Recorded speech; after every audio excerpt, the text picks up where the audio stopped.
documenting the front lines of the AI revolution, the AI Rebels podcast. Hi, everybody. Welcome to another episode of the AI Rebels podcast. We're very excited to have DeLonn Crosby. DeLonn, thanks for coming on. Super excited to be here. DeLonn, you're the founder and, idea inventor. I mean, there's so much that goes into what you're doing at SayKid with the toy bot. Can you walk us through maybe your elevator pitch? What is it? What are you working on? What's the big idea? Yeah, you could say crazy person too. It's actually one of those things that's kind of hard to understand until you sort of see it. But at a high level, we know technology is not going away, right? But at the same time, technology was never really made for young kids. Jacob, I know you have a young child, right? So touch interfaces aren't natural, and these rigid form factors, right? They're not really playful, and screen time, we know kind of can hurt development. So if we know technology is not going away and it's not helping, then what do we do? So what SayKid has done is we've designed basically we call it a toy bot, but basically what we do is we combine voice technology with tangible play to help kids learn in a more actively engaging way without screens. I love it. Love it. Is this a good time to do a quick demo of the toy? Seems like that might be a good segue. Yeah, let's do that. Spencer, Jacob, do you guys like magic? Always. Love it. I actually totally tried to become a magician when I was young, so love it. So this magic trick has changed SayKid's trajectory. So I'm gonna do a magic trick. So here's what we do: we make plush robot, call it a toy bot, and we're just gonna play a quick game. Who wants to play? Pick me. I do. All right, Jacob. All right, so Ziggy, open magic card trick. So I'm gonna shuffle the cards. Got them right here, and you're gonna pick one. Welcome to the magic card trick. Can you hear it okay? I will ask you to select a card and use my imagination to guess the card you select. So I'm going to shuffle. Dealer, please shuffle the cards. See me shuffling. Right. Player, please take a moment to inspect the cards. Are the cards shuffled? Yes. Alrighty. Dealer, hold the cards face out. All right, so Player, just say please when. Select a card. When? After you've selected a card, say, I believe in magic. I believe in magic. Great. I was hoping you'd say that. Dealer, place the remaining cards face down. Player, place your card face up for dealer to verify. Dealer, when you're ready, ask me to reveal player's card.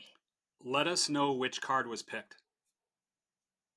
You selected the 6 of hearts. Did I guess the correct card? Yes. Excellent. I was What? you'd say that. Lucky guess. Thanks for playing with me. See you in a while. Crocodile. What in the world? That is the shortest thing I could show you that kind of shows you how it works. So interactive, conversational. Has nothing to do with education. Wild. That's no, awesome. I'm not a kid, but I want to keep playing. So what we discovered, the reason it's like, I wasn't joking, it literally changed our trajectory. So number one, that's the first thing I ever made. I'm not a trained developer, but years ago, when we were just sort of trying to figure out how to make this technology, I was working with a couple trained developers, and it was taking us a really long time. It took us like 3 months to make our first game, and it was crappy. And so I just spent a weekend learning JavaScript and sort of wanted to make something that I just, to see if I could make something. And I made that game, tested it, took a video of it, and shared it on this platform with all these developers. And it kind of went viral. And then I went back to these developers and I said, look, I built this in like a weekend. Like we have to go faster. So it's what sort of changed how we build software. And then secondly, over the holidays, I was literally in a mall. Like we do a lot of things that don't scale, and it's really, really hard to get people's attention. So what I would do is I'd say, hey, do you want to see a magic trick? And 100% of kids want to see a magic trick. And, 50% of adults or so will be like, oh. And I probably would do the same thing, honestly. And, inevitably they'd come over, they'd see the magic trick, and then the adults would be the ones that would be hanging around for 10, 20, 30 minutes just to wait for me to explain how it works. But in the meantime, we're talking about education, we're talking about screens. Yeah. We're probably playing a board game with their kid. And by that point, kids are, this is off the chain. Kids love it. And so that's how we sold most of our toy bots. Oh my heck, That's that's awesome. amazing. So what role does AI play in Toybot exactly? Yeah, so I would say the most common question I've gotten over the last year has been, "Hey, what do you think about AI?" And here's how I frame it, Yeah, I'm sure. because I see it differently than what I think most people see it as. So a lot of Yeah, people think of AI, they think of kind of generative AI, like right. ChatGPT, and I see the world almost like as a spectrum, right? So you have sort of Hmm. generative AI, which is the idea of kind of teaching a machine or training machines to sort of think and speak, right? Or you have sort of on the other end of the spectrum, kind of receptive AI, where you're teaching a machine to listen and understand. And that's really more of what Alexa is. So what we do is we teach a machine to listen and understand. And then everything sort of a child would hear is programmed by an adult or a human. Hmm. Sometimes it's kids actually, so it's not always an adult. But I think Nice. that's the big difference. And the reason that matters is I think we want kids to learn how to think and speak. Right. So I actually think generative AI, for all intents and purposes, is actually developmentally not appropriate for young kids. Hmm. Because I think, like, as if you were to sort of play this out a little bit, it's super easy for a tool like that to almost inhibit kids' creativity and thinking, Yeah. Yeah. critical thinking, and there's just a whole bunch of stuff, and we haven't even talked about hallucinations and where it can become really, or like what I would call it, sort of unhealthy relationships. Yeah. That's all stuff that like is not going to be good, and I think it can be really, really harmful. And so we do the opposite of that. That Wow. makes a lot of sense. Yeah, no, I've wondered that because I'm a huge proponent of all types of AI. I love it all. But I have had some of the same concerns, I guess I'd call it, or have wondered about similar things about generative AI and young children. Because overall, I'm opposed to AI censorship, but then you take the case of like a small child, and it's like there's a lot of potential here to help children. But yeah, as to your point, Yeah. there's no good way to currently Well, it's I think guardrail it. I think it's helpful. Jacob, were you going to jump in? No, you go. I was gonna Well, say I something was going else. to say it's helpful to sort of think in terms of first principles.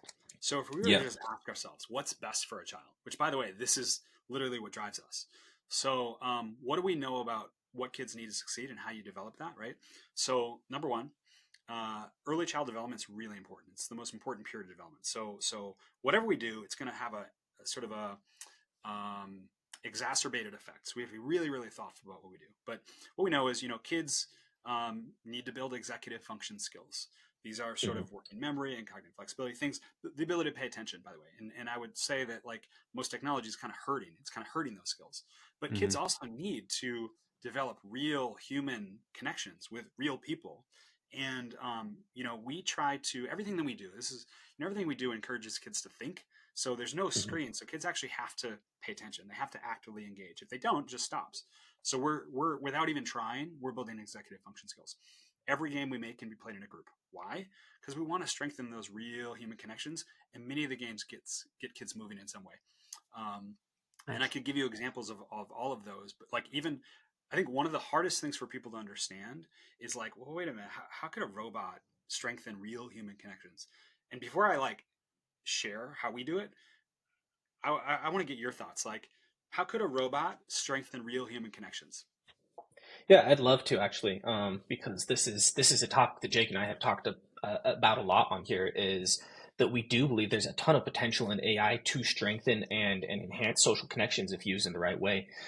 Hmm. So I think that what you're talking about is a perfect example actually of what Jake and I have talked about in the past of um, creating a new experience that prompts humans to interact right, that wouldn't have existed without it. So for example, another guest that we had on here, Cody, what was his last, I can't remember his last name right now, I apologize, Cody. Nobi.io, and he has a community management tool built with AI.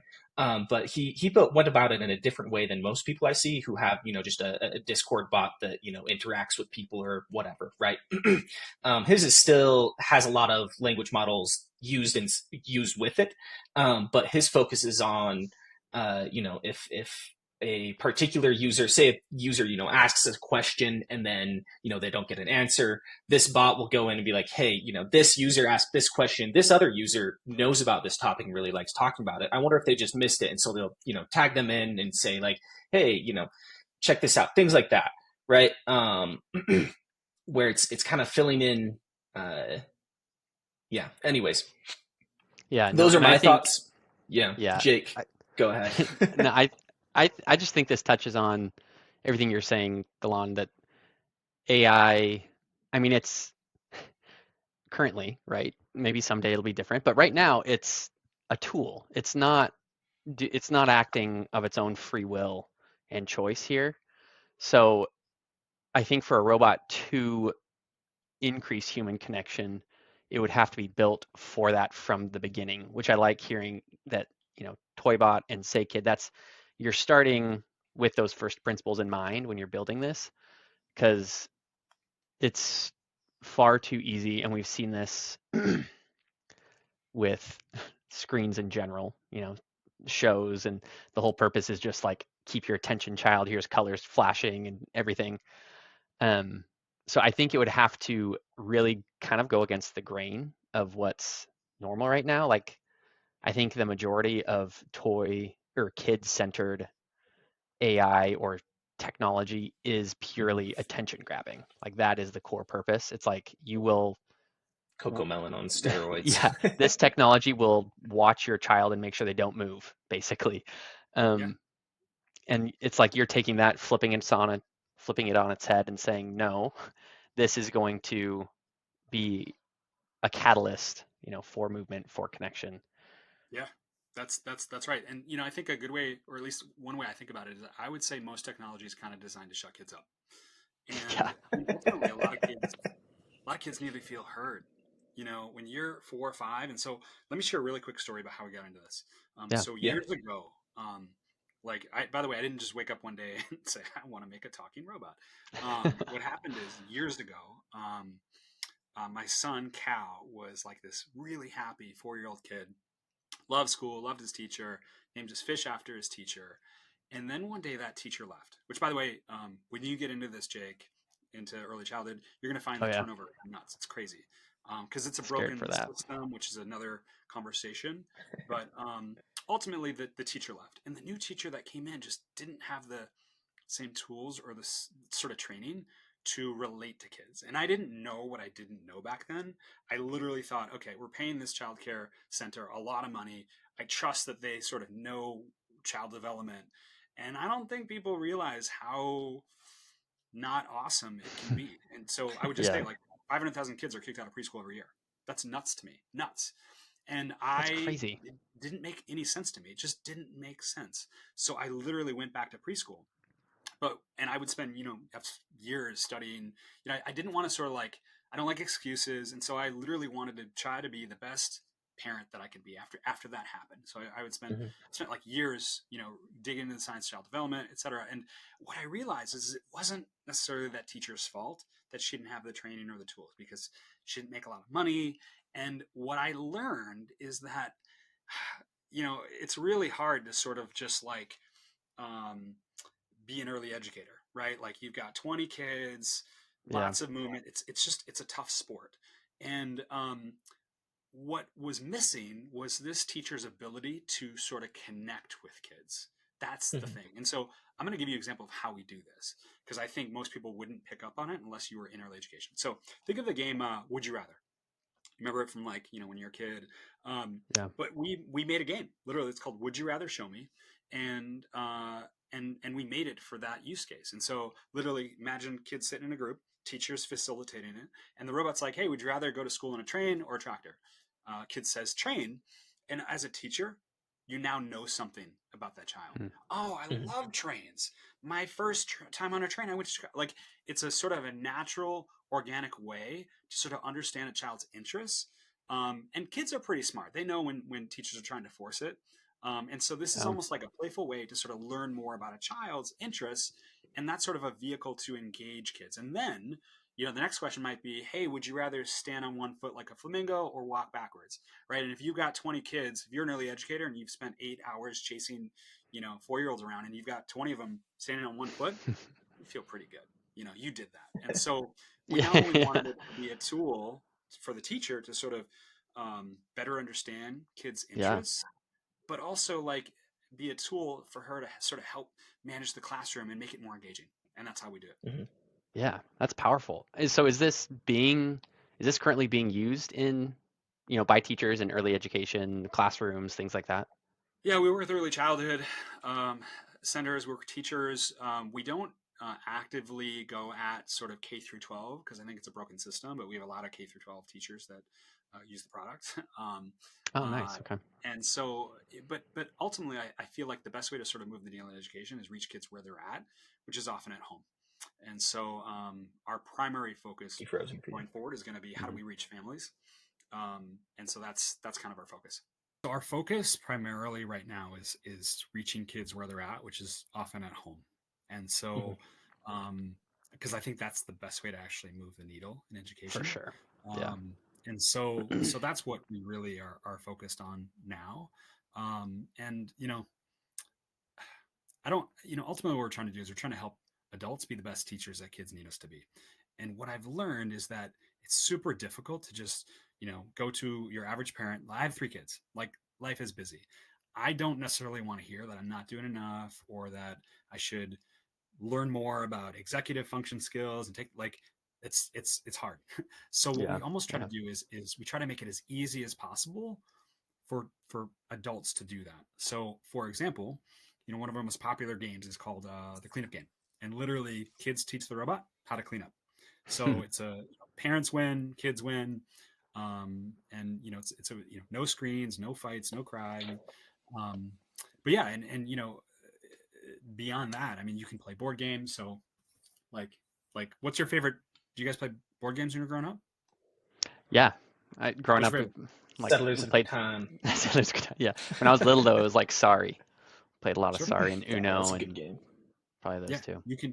you can play games like that with the toy bot, which sounds crazy. And so a lot of people think, oh, well, okay, you can sort of kid will play a game like that with the robot, but that's not just it.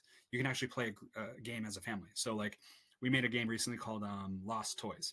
And it's like our version of Hmm. Clue, and it's Okay. instead of sort of like you know having trying to figure out what person killed some other person with what weapon. You got to figure out what robot lost a toy, which toy was lost, in what room of the school. So we just made it more like developmentally appropriate for kids. Yeah. Less murder centric. That's probably a good thing. Totally. Yeah. Wow. Okay. So, I mean, how does it work? Like, what's the framework? What's it built on? When a child starts up the toy bot, like, what's going on the back end? Yeah. So, in addition to sort of reaching families where they're at, I think it's really, really, really important to be able to reach all families. So, what that means is you have to find a way to make it inexpensive, right? So, we're not the first to Mhm. make a sort of an interactive robot, but I think we're the first to actually make one that everybody can afford. And how we've Mhm. achieved that is we actually built on Alexa. So, we Interesting. may, if, yeah, if we're not the largest developer on Alexa, we're certainly one of the largest. We won the grand prize in the Alexa EdTech Challenge. It was for a literacy game. But what we really do is we build on top of Alexa, and we deliver. So think of what we do as making conversational games. That's a good way to just think Mhm. about it. Yeah. Conversational software to help kids learn, and then we deliver that software through the form factor of a plush toy to help kids learn in a more actively engaged way without screens. So that's what makes it inexpensive. Interesting. Okay. Yeah. Was that challenging to get on the Alexa platform, or was it pretty easy? I mean, I would say everything we do is hard, honestly. Yeah. Yeah. There's nothing that I would say is like, oh, that's easy. Um, it's not challenging to actually sort of get on the Alexa platform. It is very challenging to make a really good game. Um, Yeah. I can see that. for a bunch of reasons. I mean, one of the reasons is I think like most technical people, and um, I'm generalizing here, but sort of aren't great at sort of the sort of like social development, and social development's really important for young kids, right? So Yeah. the most valuable skill set that we have as an organization or capability is the ability to speak child. Anybody can sort of make a game, but to actually make a game and use sort of sort of a child's language, that's actually incredibly difficult. I know it sounds Yeah. easy. It's incredibly difficult. Yeah. So I'd be curious to hear, and this is just kind of a minor question, but why the form factor of like a little robot, as opposed to like, an elephant, cat?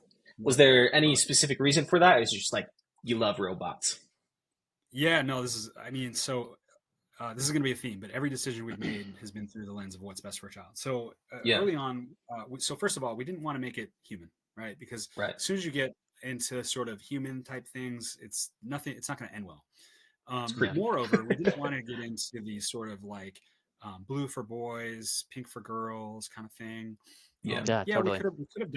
we could have done like sort of some animal type thing, but also what's really great about a robot form factor is you can sort of like program a robot to not know something. What I mean by that is the start of any game starts with the robot having a problem.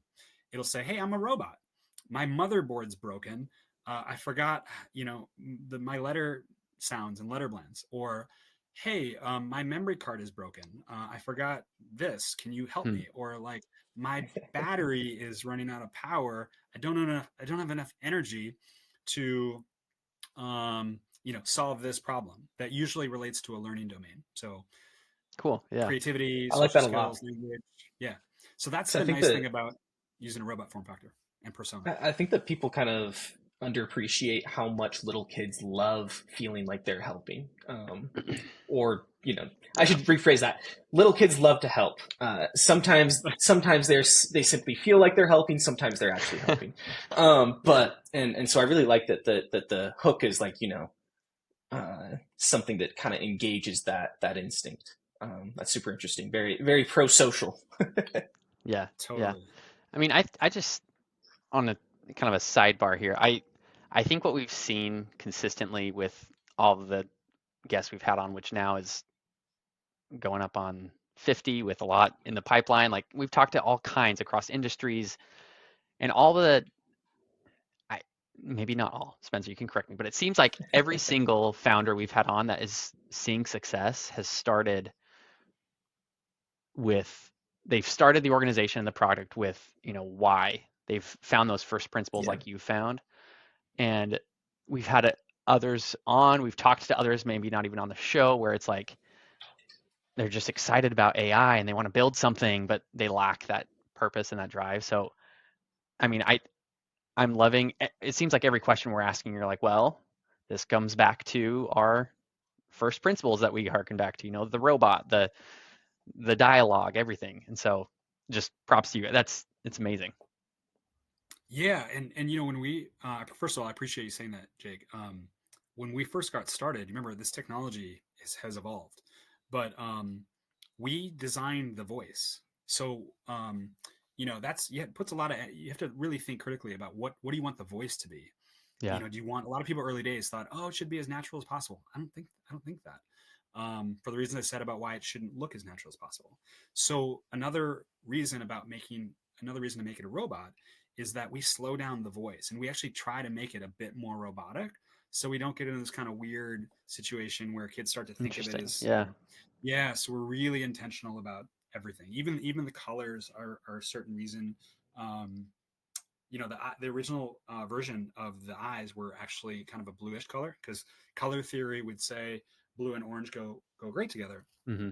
And then I sort of stumbled upon this research. It's called the brown eyes, blue eyes experiment. I'd encourage you all to look into it. But long story short, I've read this one. Okay, yeah, it's one of the best examples I've ever seen to help kids build empathy. And it was sort of the light bulb went off. Even though color theory says you should make these colors this, it wasn't going to be right to make a robot with blue eyes. Oh, yeah. I see. Interesting. So, okay, one question that I had as I was thinking of this idea comes back to the data. What data are you hanging on to? Do you hold on to any? Like, is there that back and forth with the robot, or how does that work? Yeah, I love it. So we don't capture any personally identifiable information. I think a lot of people hear think of social robots, AI, Alexa, and I think they automatically think like, oh, it's capturing all this data. Right. So we don't capture any personally identifiable information, PII. What we do capture are sessions. So Okay. how long session length, our kids. It's basically we do it for a couple reasons. One, it's basically like quality control. Yeah. Did a child finish the game? Did they not? Where did they end?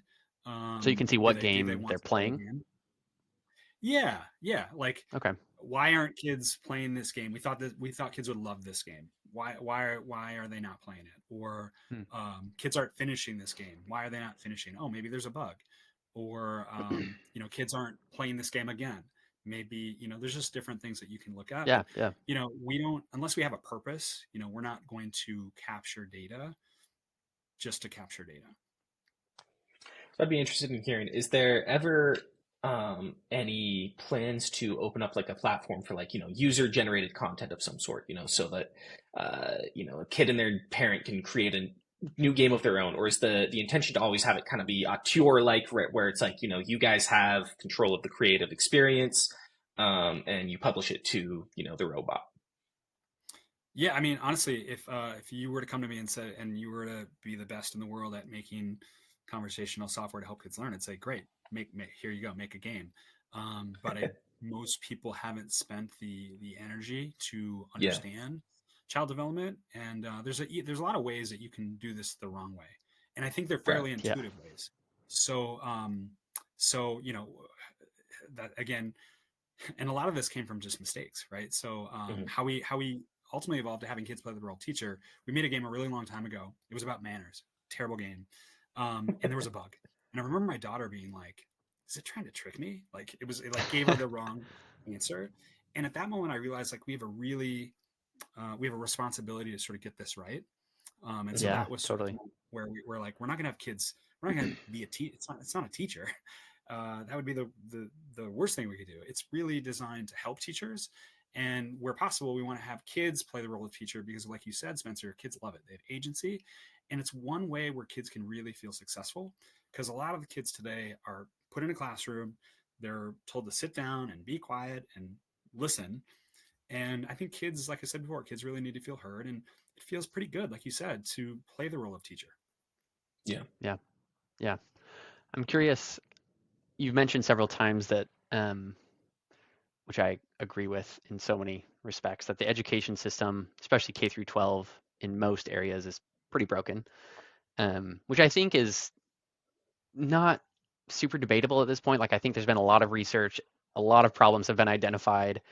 I'm curious if the mission of Say Kid encompasses that. Like, do you foresee also trying to work with like older kids or just helping education in general, or are you like, no, we're kind of focusing on this developmental age.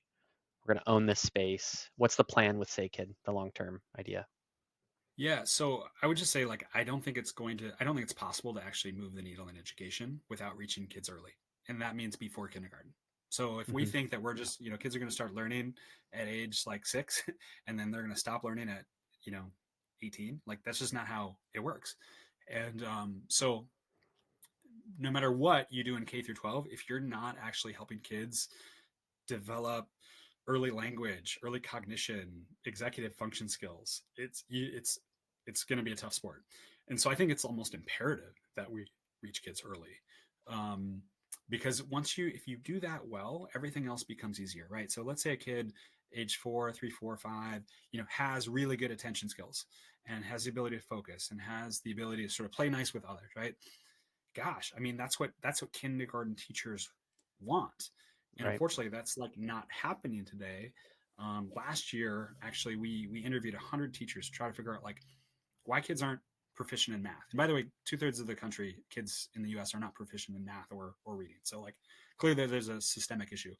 But Right. one of the things on the math front that we learned is that teachers would say there's kind of two big issues. One is that kids are coming into kindergarten with not only like sort of not having sort of basic foundation cognition, but like inability to sort of pay attention for longer than X period of time.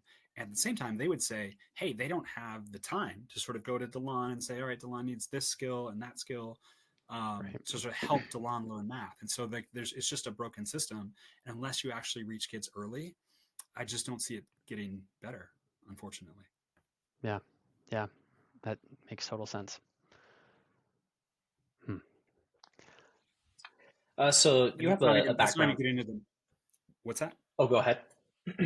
No, go ahead. I was going to say that doesn't even get into sort of the sort of model, the business model of K through 12, Yeah. right? So there's no incentives for schools to necessarily help kids learn, right? So schools make money based on kind of butts and seats. So, and I saw something a couple days ago about how like a kid graduated with 3.4 GPA but couldn't read. I think people would be surprised at what goes on in K through 12 education, but I do think it gets back to the system. It's almost like a monopoly, right? Like, and it's really hard to sort of innovate when you have a monopoly. And so that's why I'm just Yeah. unfortunately, I'm not bullish on the system's ability to sort of change itself. Yeah. That makes sense. So, looking forward, what do you see as kind of the next step for Say Kid and its evolution, and as a product and as as an offering to the public? Yeah, so I mean, we're always learning. So I mentioned earlier that I spent most of the holidays literally in a mall, talking with strangers about education and technology and kids. And so the purpose of that was like to just make sure that we've sort of ironed out onboarding, product, just all those things that I think it's hard to know until you actually do it. And so, we had no returns, a lot of great feedback. And so now I think we're at the point where we're ready to scale. I think a lot of organizations make a mistake by trying to get too big too quickly. And that's why we haven't raised venture capital. We always wanted to sort of be able to make decisions, even if it meant us going a little slower, that were in the best interest of kids. So done that. And now we're thinking about what are the channels that we can reach the families who we can serve. So literally exploring that. The product, we're always building new games, adding things, making things better. But I think our main thrust for 2025 is just making sure that we're focusing on the right channels to reach parents where they're at. Okay. Kind of a follow-up question from that, if I may.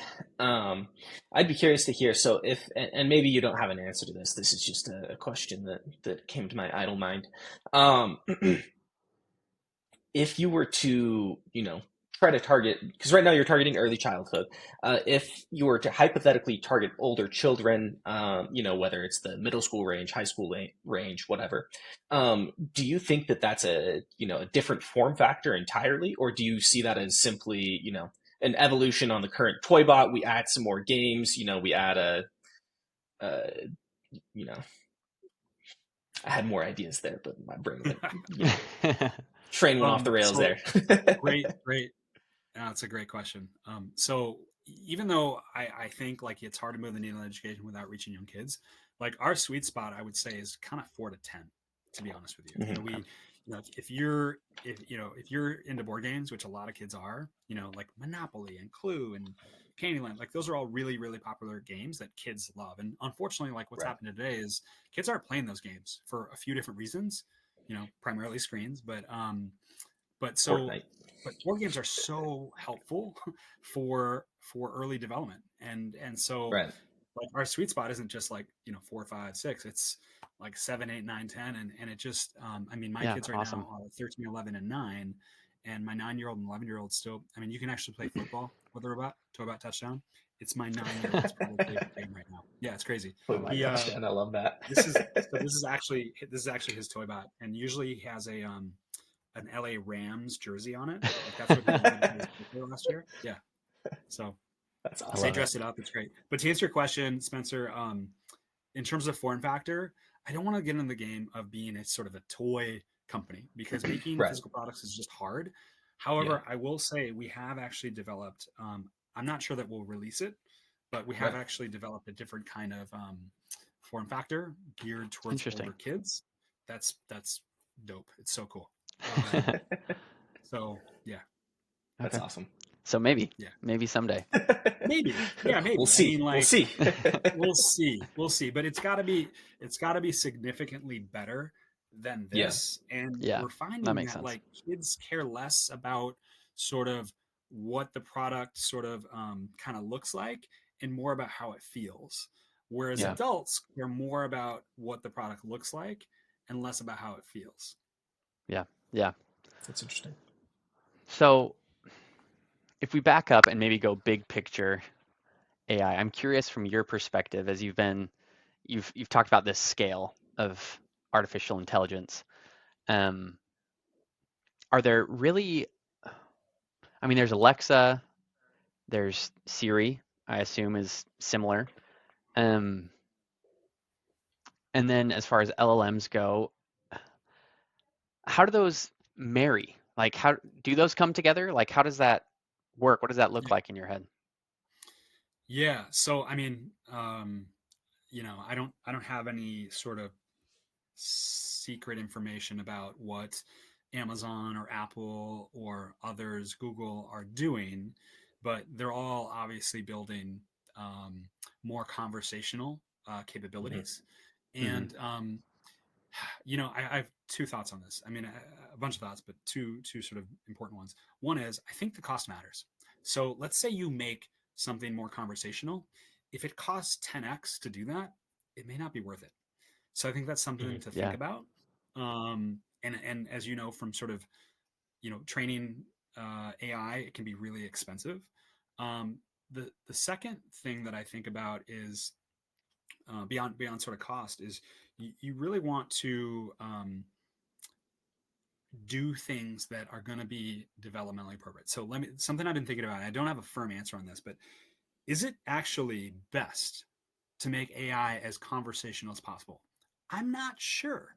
I'm not Hmm. sure it is. The more I think about it, so what we do, just to tell you how we do it, is we actually train adults, teachers, kids to speak to it like a computer. So if you notice when we played the magic trick, I think I said, open the magic card trick, almost as if it Hmm. was like an application.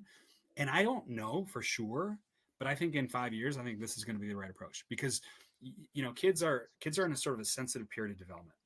And if you were to sort of blur that line between sort of real person Hmm. and sort of robot or Yeah. something, like if you were Yeah. to blur that, I kind of think it's not going to end well.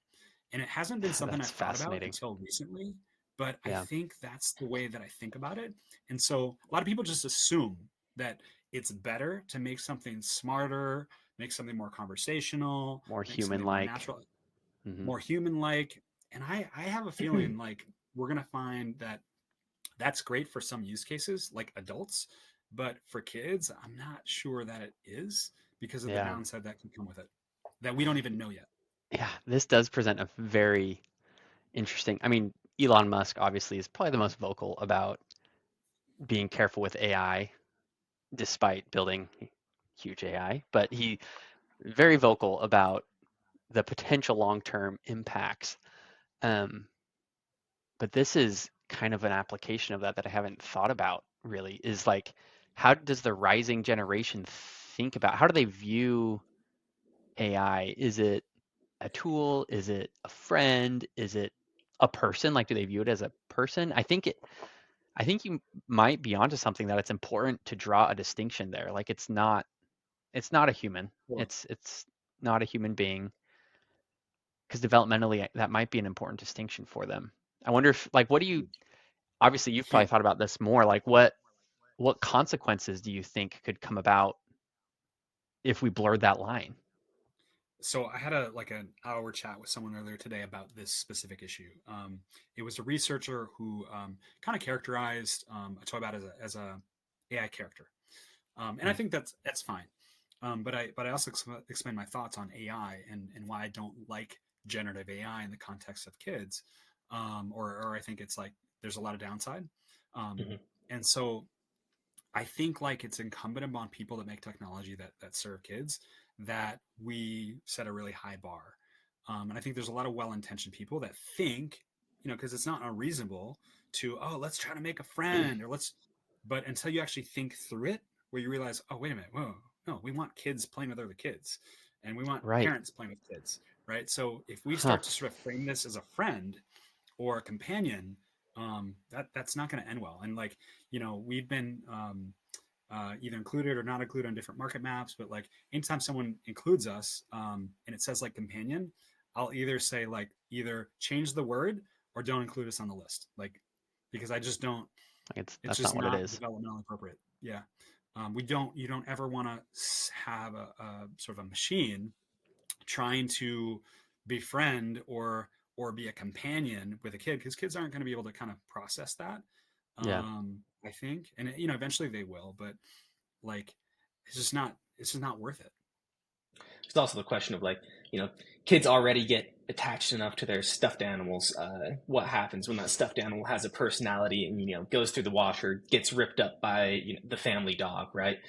Oh my gosh, yeah. So this happened recently. So there was another company that has since failed, and they made a really expensive kind of robot. But a lot of people compared us, and I've never compared us because I don't really focus on competition. But anyways, his dad took a video of his kid sort of really crying because the company went out of business. So this like physical robot thing like didn't work anymore, and the dad was like, you bad company, why did you do this to my, and I like everything about the video is bad. Like number one, It's parent, terrible. you should have been more thoughtful. Like, to company, you shouldn't have sort of framed it as a friend. Like there's just everything about it was So bad. much, yeah.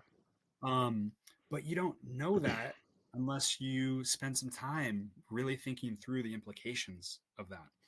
And Yeah. so yeah.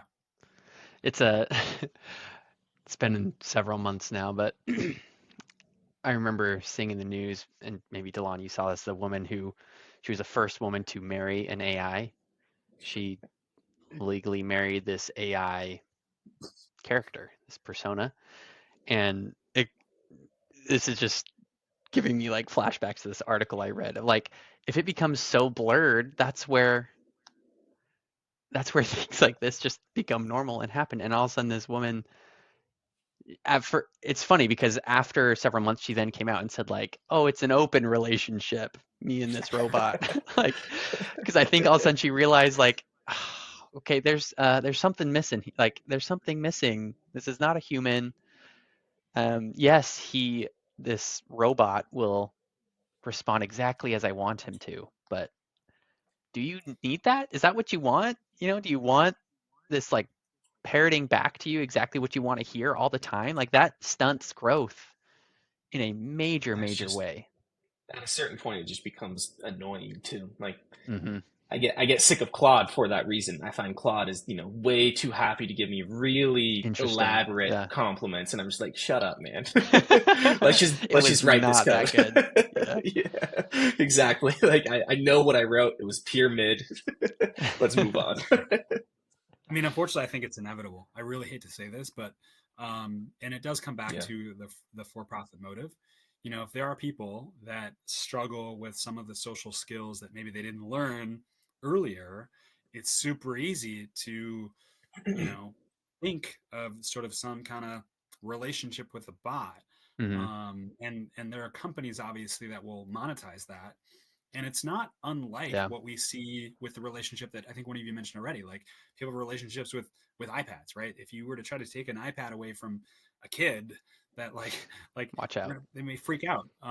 So I just think like we have an unhealthy relationship with technology in general. And so, but at the same time, it's not going away. So I just think if you're going to focus on kids like we do, you just have to have the highest bar, and you have to make every decision through the lens of what's best for a child.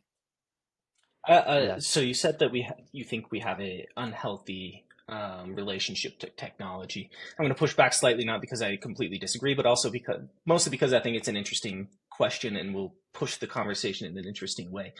So in the past, we have countless examples of people naming, their swords, their cooking implements, whatever, right, and becoming very attached to these items and kind of almost storing pieces of their personality in them, so to speak. I'd be curious to hear from both of you, how you think the modern manifestation of that is different from the past, and in what ways, what ways that matters. Yeah. I off the top of my head, I think, because I've thought about this a little bit too, and I think a big difference is the interactivity of Mm-hmm. the modern technology, where it's like what we've been talking about, right? Is like, for example, building a relationship with technology, Yeah. where it really is a back and forth relationship, especially now with generative AI and everything, all this technology, where you can have full conversations. You can really be emotionally attached and invested in this object and feel like it is reciprocating. Mm-hmm.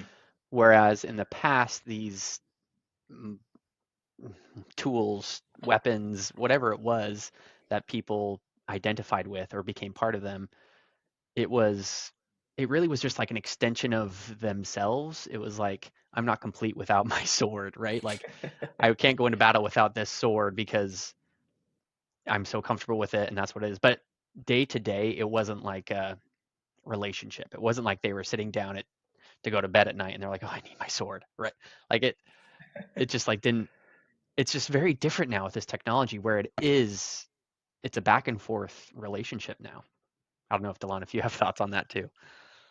I think you said it well. I mean, I don't think I have anything to add to that. I think it comes down to the emotional engagement with the sort of object, and if it's sort of pretending to have a feelings, that's where I think it's a problem. So Mm-hmm. we don't we avoid things where the robot would be like, I don't have feelings, or Hmm. we just there are just things we won't get into. Like I mentioned before about manners, a long time ago we tried this game, and then I just got to I felt like it was not the best way to do this, and so we punted on that. And there's a lot of things that we'll try, um, and that we can do, but we just decide not to release them because we just don't think it's good. Yeah. Kind of on the note, I'm now curious. How does the robot respond? Like, say, a kid just starts shouting expletives at it. How does the robot respond in that case? Because you mentioned that the robot will mention that it doesn't have feelings, um, but how does it respond to something like that? So so the way it works is you play a game, right? Right. Let's take the cleanup game. So it'll say, hey, I'm a robot, I forgot how to clean up, will you help me? Yes.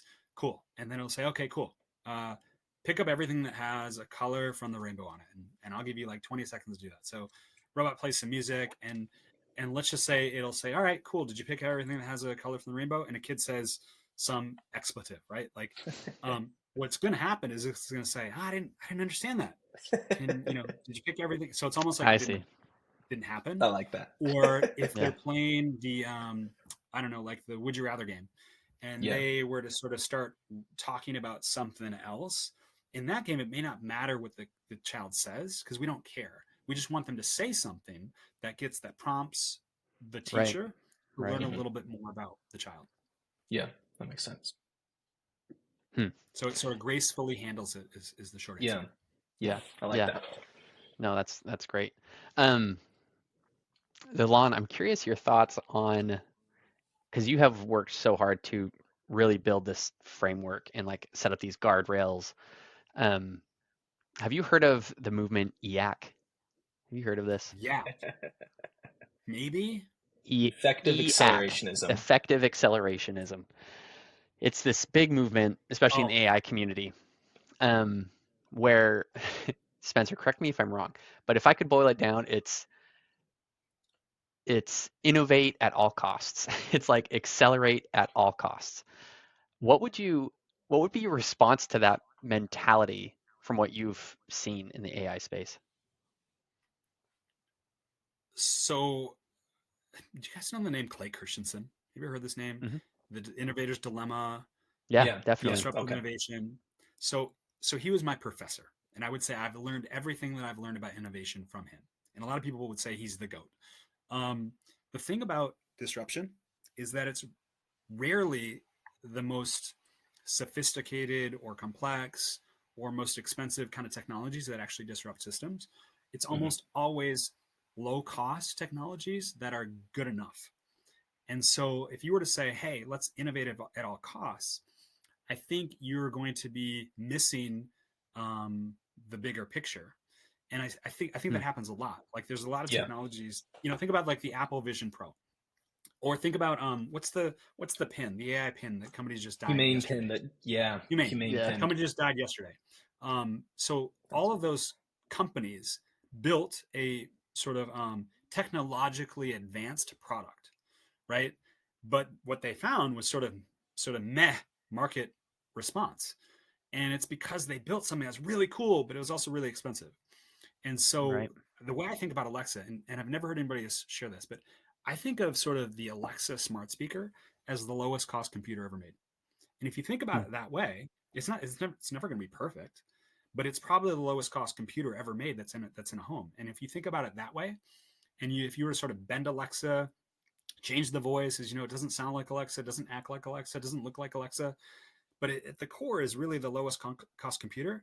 That's actually what a disruption is. Mhm. Yeah. Yeah.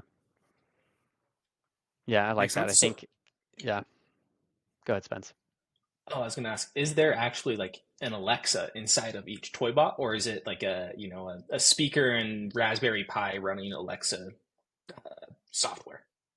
yeah, so we've actually built it all kinds of different ways. And what we found to Mhm. be sort of the lowest cost way to do it is to actually make a kit for smart speakers. And that's effectively what we've done.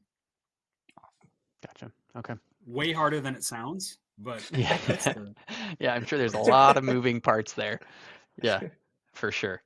As we're wrapping up, DeLonn, you have done a lot of legwork with this company, and we have founders on from all industries and all different stages of company development.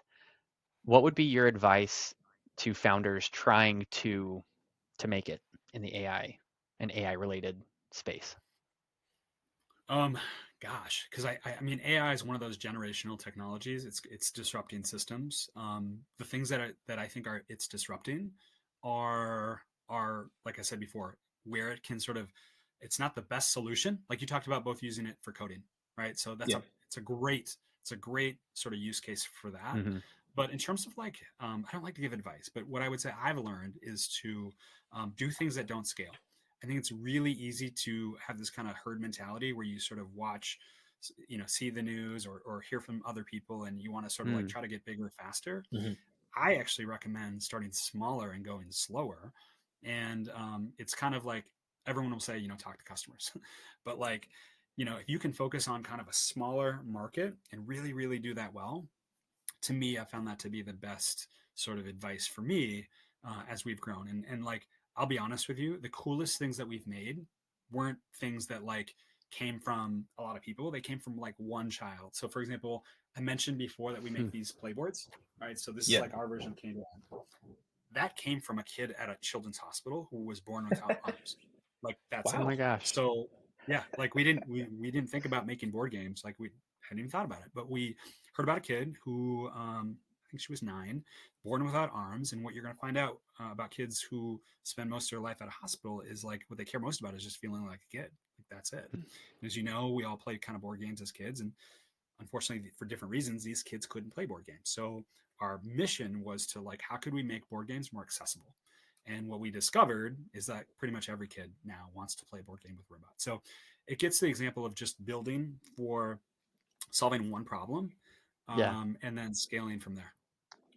I want to quickly, before we finish off, I just want to quickly riff on kind of AI as an accessibility technology, because this is something that Jake and Yeah. I like to highlight all the time, because I think that it's kind of like the killer app, so to speak, in terms of how AI can be best used. Like, I Yeah. love the example of, I don't remember the senator or congresswoman's name, but she lost her voice due to some horrific sickness, and now she has it back thanks to 11 Labs. I think that is incredible. Or things like this, where this little girl is now able to actually play board games.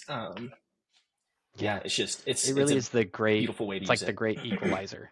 Like it enables everybody to do what they want to do. Like if you want to become a web developer, you can become a web developer. If you want to, figure out how to play board games, you can do that. Like it's this amazing tool if used correctly to Yeah. amplify our reach and like amplify our abilities. I So, I think it's yeah.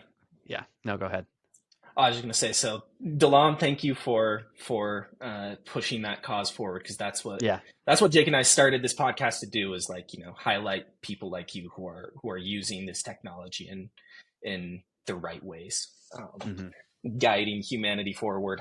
Yeah, all that it's good important. stuff. Otherwise, who knows where we'll end up. So you've got a good model. Thank you guys so much. It's been a pleasure chatting with you guys. Thanks, DeLonn. We'll stay in contact. Oh, real quick, socials. If people want to follow you, follow Say Kid, what's the best way for people to do that? Yeah, our socials are at Say Kid Play.